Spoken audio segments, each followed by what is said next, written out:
Hey, what's going on, everybody? I want to thank you for joining me now. Before we go any further, man, go ahead and hit that like button, hit that share button, hit that notification bell, and hit that subscribe button because that's the way YouTube likes it. And we all know the episode of Talking with Jess. And right now, man, I got a very special guest for me today. My homeboy, man, from the ATL, Triple X extraordinaire producer and content creator, my man B. How you going, B? Going on, man? How you doing tonight? It's going, bro. Another hot night here in Houston, Texas, bro. How's everything going for you in ATL? Wonderful. Can't complain. Now, B, I came, you and I met each other or actually started interacting with each other about 3 years ago, bro. And 2019, that's right. and you pulled my coat and I picked your brain for some knowledge about how things go in the content creator industry. The expectations versus realities. Right. And you've been doing your thing in this, content creator world, which is now hot since the what was it, early 2000s? Yeah. 2004.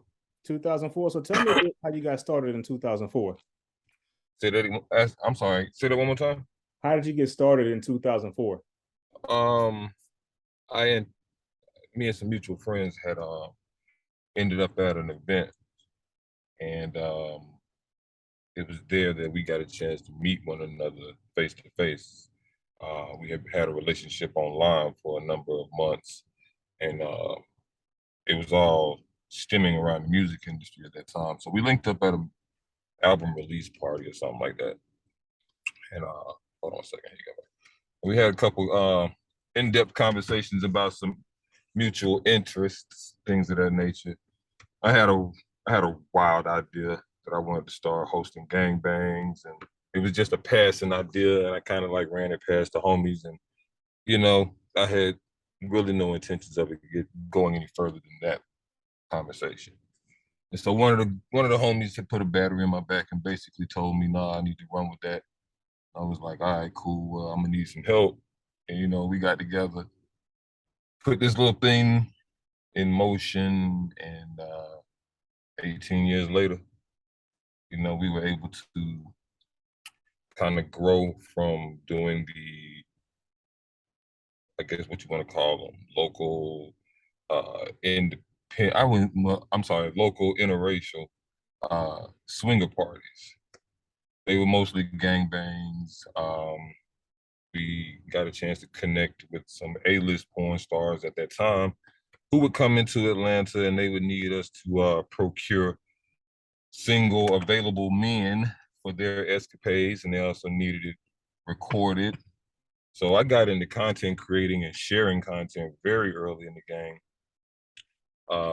And we were mentored by some pretty big names. I won't go into any name dropping at this point in the conversation. If it comes, Yeah. Let's let's not yeah. name drop. We want to protect the guilty.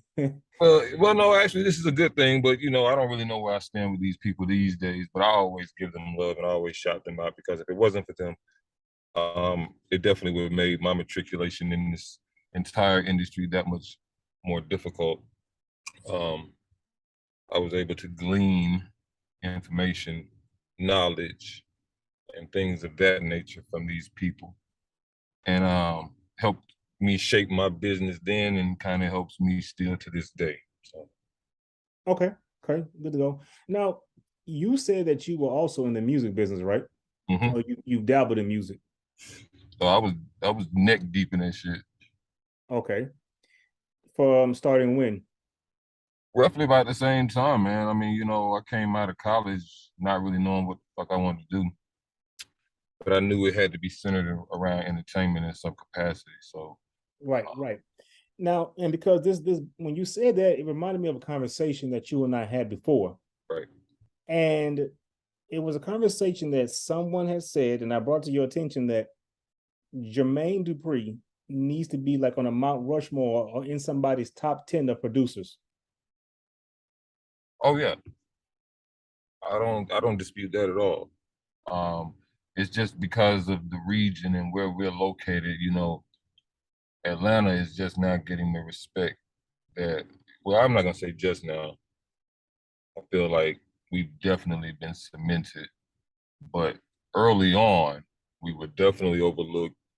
Jermaine has always been on the level of a Puff, in my estimation, in my opinion. But because, like I said, there was, bias at the time, New York still had it, you know. Uh, but if people were really able to understand his contributions to the game then and even to now, it goes without saying, man, that man deserves his space. Okay, okay, because I remember for a while, sometimes people would say that the only time Jermaine Dupri can make a hit is when he had like a juvenile act, whether it be Chris Cross or Lil Bow Wow or etc. I'm like, I wouldn't say all that, but I mean, I definitely hear where you're coming from saying Jermaine Dupri has earned his spot in the top producers. I'll say this about the naysayers who always kind of go to that. It's just like people talk about Trey Young out here, and the only thing they want to do is post a little meme of the lollipop with the little hair on it and whatnot. Man, look, haters will eventually, and I'm sure we'll get into it at some point in this wonderful podcast we're on tonight. Haters will grab anything that they can to try to dampen your shine in any way, shape, form, or fashion. So, regardless of if it's true or not. So, the conversations that we've heard about Jermaine and everything like that, and just people in general, haters, that's what they do, man. And if they're not talking about you, then you need to work harder. Very well, very well. Now, 2004, you said you started getting into the more adult themed entertainment. This is, I'm assuming, around the time you had things like BET Uncut, Girls Gone Wild was still a thing. Internet, we didn't really have social media. They had maybe one or two sites out there. There were still chat rooms. And I'm not sure if Atlanta Freak League was still a thing. What? Oh, it was? Well, no, not at that time, but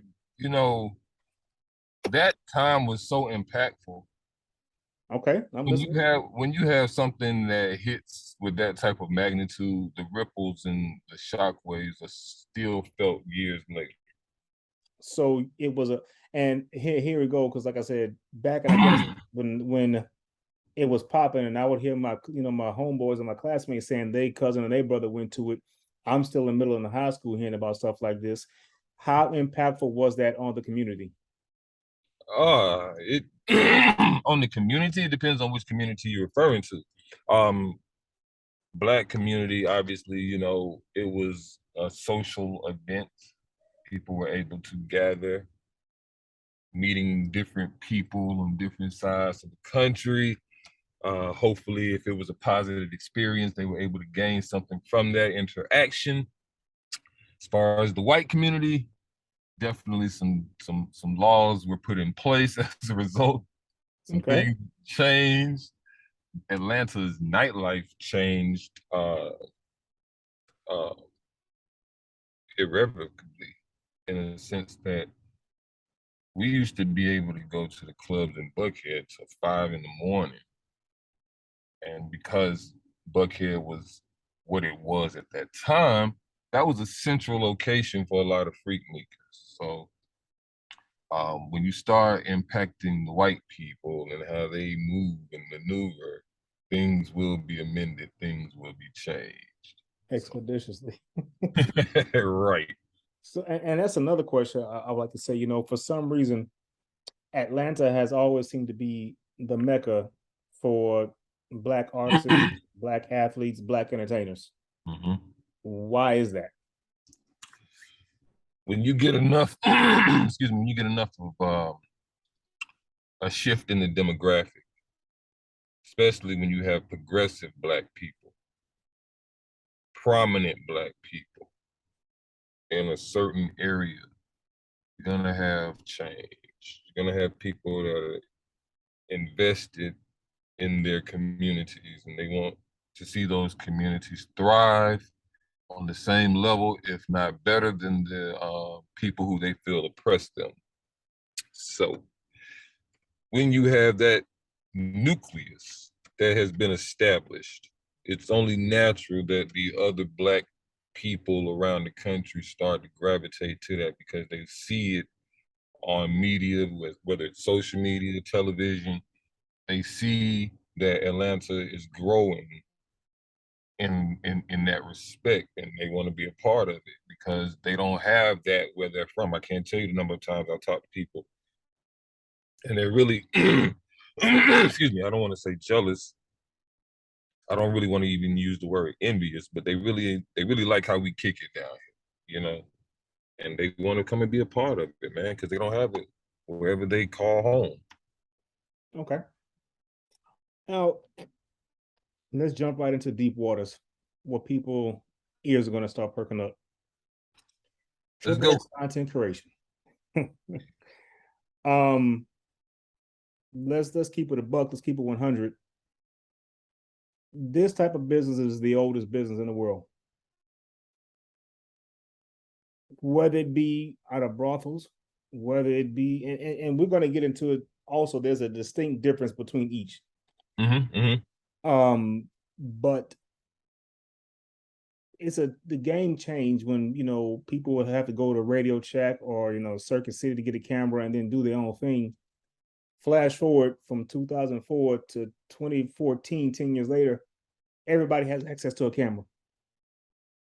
Right. And now everybody has access to, quote unquote, create their own content. And I've had people talk to me, and I've had, both men and women say, well, anybody can do that, or I can do that. I've always had the saying, everybody wants to be a star until the lights come on. Right. But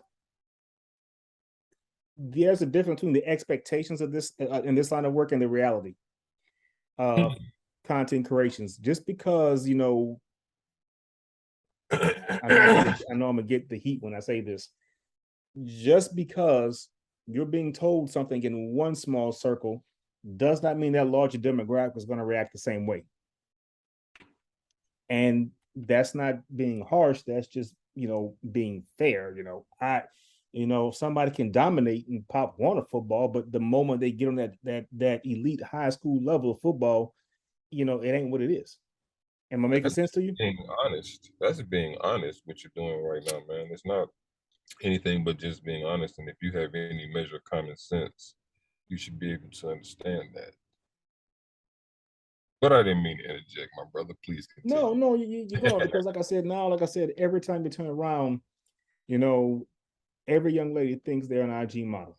Every young lady thinks, if I want the quick come up, all I gotta do is create an OnlyFans account. All I gotta do is sell pictures of my feet. All I gotta do is, talk some guy into buying pictures of me, and that's it. Well, when people buy content, you become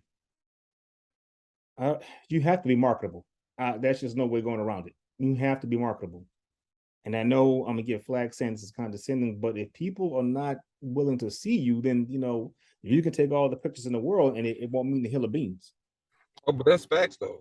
But see, here's what you have to also take into account. Everything you're saying is 100% true. But when you're dealing with people who, I say this all the time, this is a popularity contest. And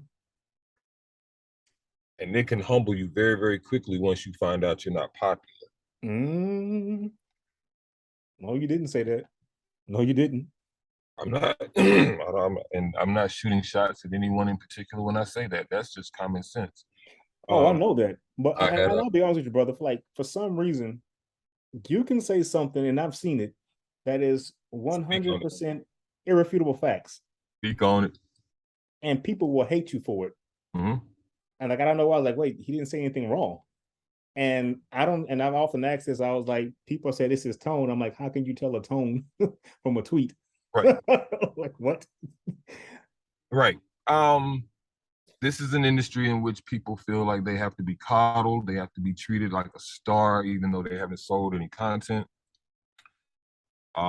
even though they haven't proven themselves on the battlefield. You still have to make sure you speak to them in a way that makes them feel comfortable and safe with you, which is understandable. However, they do not have to return the favor to you. This is correct. I have seen some of the worst conversations known to mankind that I know if the roles were reversed, that person would be hung out to dry. I'm just the kind of person where, and this is what people who don't know me get fucked up. When you first met me, I showed you love off the rip because that's how I shake people's hands. I come in with love. First day I met you, first time I met you, 2019, New Jersey Exotica. Hey man, what you got going on tonight? I got a gangbang I think you might want to be interested in. Did I not? Did I not? This is That's what correct. I do. So I'm always leading with love because that's just how I'm wired. But the minute that you feel like you can't reciprocate that, or you're above me, or I'm beneath you, and you can't look at my body of work, which should always speak for anyone, you can't look at the years that I have invested into this industry, and you want to disrespect me because I'm not kissing your ass, I'm going to return that energy to you. I don't give a fuck who you are.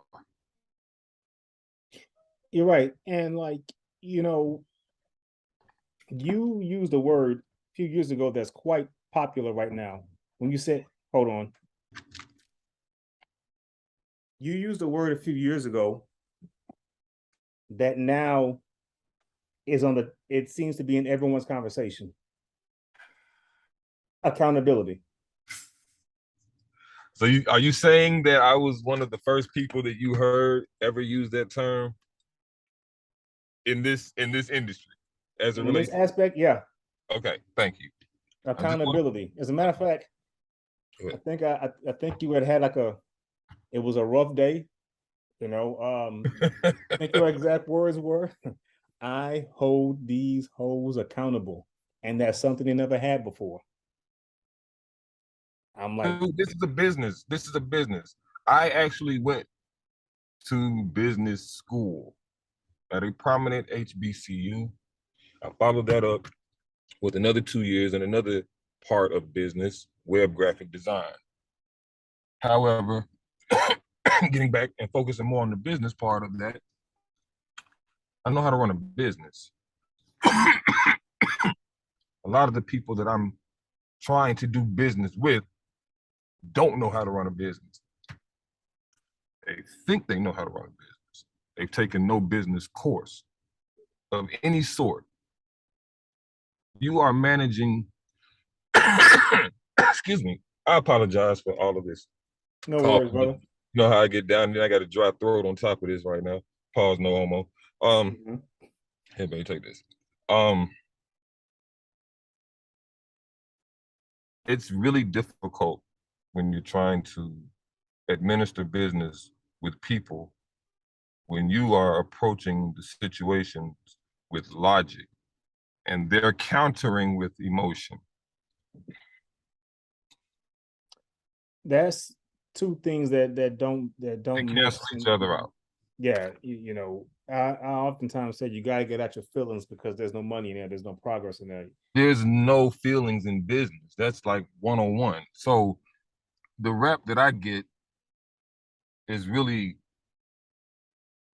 is interesting, for lack of a better term, because Correct. here you have a guy who offers paid opportunities. And this isn't me, and I say this all the time, this is not me defending myself, right? But I get it, I get shit fucked up with me for no reason, except that people just don't understand me. I'm misunderstood because, like you just said, I hold people accountable. Just like I would be held accountable. If you came on my set and somebody raped you, or somebody accosted you, or somebody did something to you that you didn't feel like should happen to you, I would be responsible for that. If I didn't stand up and handle that, that's not me being accountable. I'm glad you And said that hold on, wait, it gets because worse. Hold that point, because you know, you've heard things about me, right? Mm-hmm. It's always the negative shit. They don't tell you about anything positive because that goes against the narrative. They don't tell you about anything good. I've had situations where talent didn't show up, and the lady, female model, whatever, was left holding the bag. She got paid a kill fee. They don't talk about that. Mm-hmm. Let's see, other situations that have happened where I'm showing the utmost in what I call customer service. Even though this ain't really customer service, it's a degree of customer service. So, you know, you're getting picked up by me. I'm not sending an Uber and all of this other stuff. I'm picking you up, taking you to the hotel. I'm picking you up from the hotel, getting you to the airport on time. You're not missing any flights. If you leave shit, people have left stuff with me. I send it back on my dime. Nobody talks about that. When you're here, I'm taking you to the hotel. I'm not staying in your room unless you ask me to stay in the room. They don't talk about that. But I'm not trying to make you stay with me. And when I get you to the hotel, I'm not trying to get all in your room. I'm not trying to be laying up with you. I got a whole wife at the house. She's sitting right here. So everything that I do and the people that I talk to and the people I interact with, she's already knowledgeable about it. This is the Mm-hmm. other thing that they hate about me. My situation is everything that they want, but they don't know how to do it. They don't know how to be open and honest with their woman. They have to go behind her back and do a bunch of shit. I don't have to do any of that, right? Okay. Now, I want to bring something up because a lot of times people will want to mention the dark side of this industry. Yep. You mentioned you being responsible for things that happen on set. Absolutely. You mentioned being responsible for things that happen on set. Many a times, I have came across a story, and it's usually the same character that's considered to be the perpetrator Mm-hmm. in this story, accosting, assaulting, beating up female talent on and off set, and yet it seems to get swept underneath the rug. You have Agreed. a verbal disagreement with somebody, and Mm-hmm. I've seen it as to where people have made mile-long college thesis on out of tweets.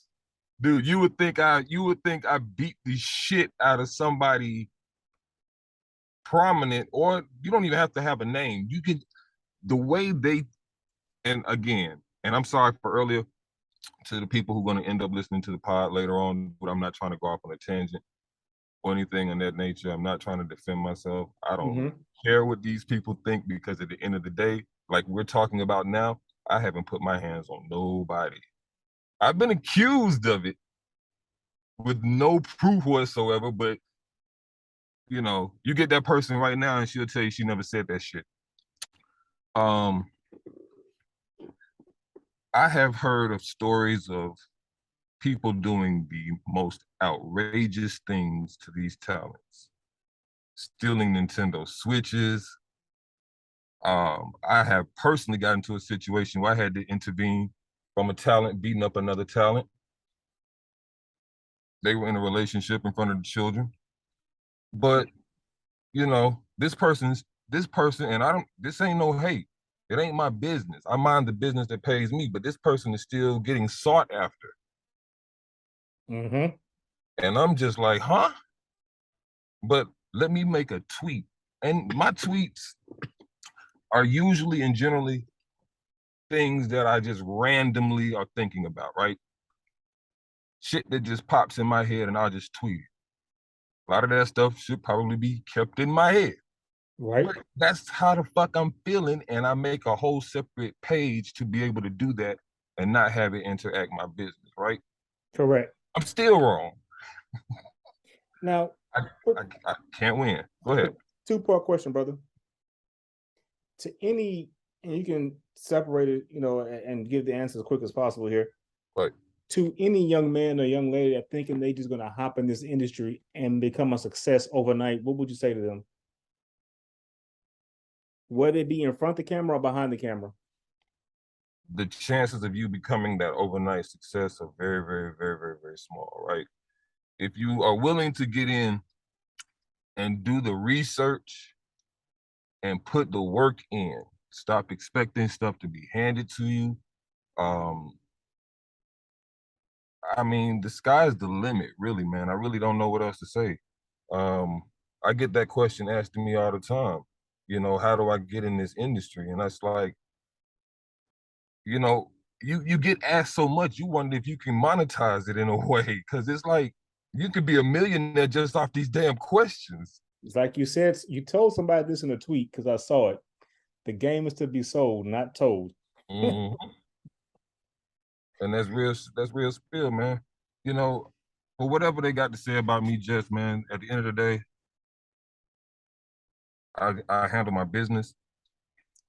Nobody can say anything about what I do on set.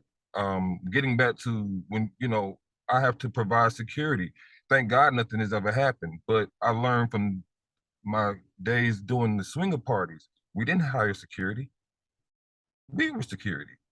Right. If something happened, we were responsible for that. It's the same attitude I take on set. We Right. haven't had any incidents. I don't anticipate any incidents. I read these other incidents, I laugh, and I keep it moving.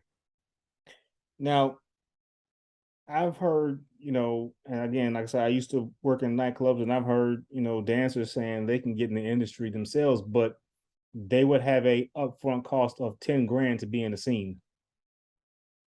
And I'm thinking to myself, who, what, when, where, and why? Lofty aspirations. You got some, and I've came across some of the top one, like I said, and spoke with, and I saw some of the top producers in the game. And they're like negative, not even on their best day. Would they, no, to come out. First of all, who are they? Right. It said there's every day there's a 19, 20-year-old girl coming to LA looking to make some quick money that's going to do it for way less than that.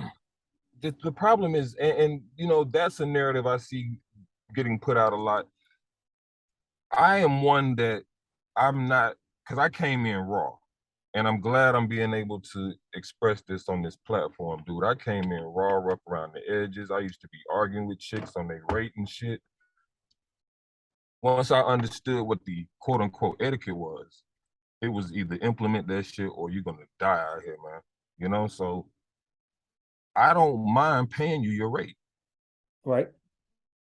I just need you to do the work to validate whatever that rate is. Absolutely.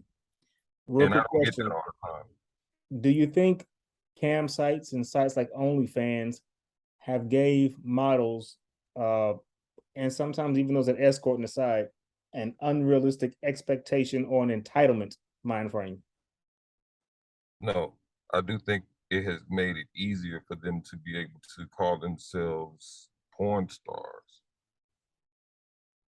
Uh, I do think it's become easier for them to be able to get in the game.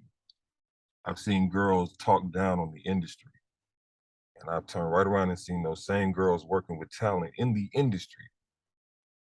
So you just validated the same girl that was talking down on the industry, you know, because she couldn't get in. Right. For whatever reason. I mean, I don't know why she was saying some of the stuff she was saying, but then, she's in now. And you have to watch out for stuff like that. For Absolutely. all of the gatekeepers and stuff that I see out there, they let a lot of stuff slide. Absolutely. All right, man. I gotta go. We're gonna wrap this up. Real quick, drop your social medias and your website and how people can reach out to you and check out your content and check out your merch that you got on sale. All right, look, everything is Throat Wars for the most part. You can go to the business Twitter at Throat Wars. Um, follow us on Instagram at the.official.throatwars.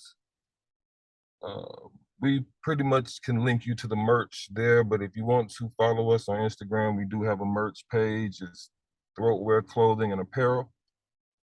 And that's just a little small branch off of what we're doing because I wanted to make sure people understood that this was always bigger and more than porn.